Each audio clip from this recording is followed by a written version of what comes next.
Chapitre 3. Pour moi, frères, ce n'est pas comme à des hommes spirituels que j'ai pu vous parler, mais comme à des hommes charnels, comme à des enfants en Christ. Je vous ai donné du lait, non de la nourriture solide, car vous ne pouviez pas la supporter, et vous ne le pouvez pas même à présent, parce que vous êtes encore charnels. En effet, puisqu'il y a parmi vous de la jalousie et des disputes, n'êtes-vous pas charnels, et ne marchez-vous pas selon l'homme?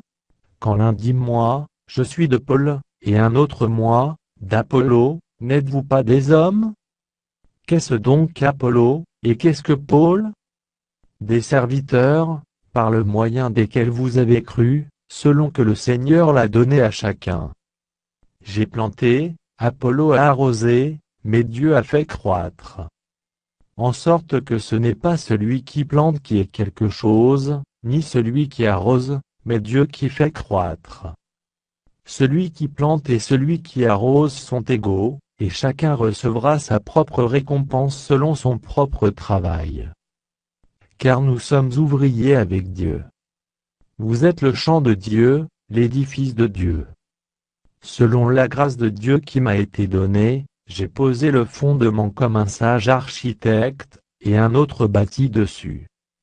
Mais que chacun prenne garde à la manière dont il bâtit dessus. Car personne ne peut poser un autre fondement, que celui qui a été posé, savoir Jésus-Christ. Or, si quelqu'un bâtit sur ce fondement avec de l'or, de l'argent, des pierres précieuses, du bois, du foin, du chaume, l'œuvre de chacun sera manifestée. Car le jour la fera connaître, parce qu'elle se révélera dans le feu, et le feu éprouvera ce qu'est l'œuvre de chacun. Si l'œuvre bâtie par quelqu'un sur le fondement subsiste, il recevra une récompense. Si l'œuvre de quelqu'un est consumée, il perdra sa récompense, pour lui, il sera sauvé, mais comme au travers du feu.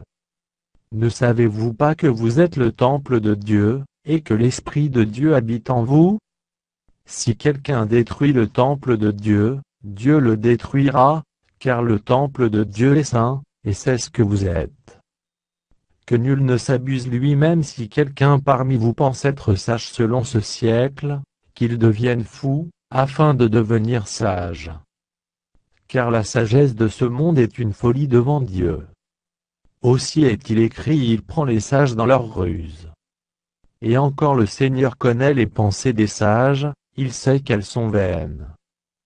Que personne donc ne mette sa gloire dans des hommes, car tout est à vous.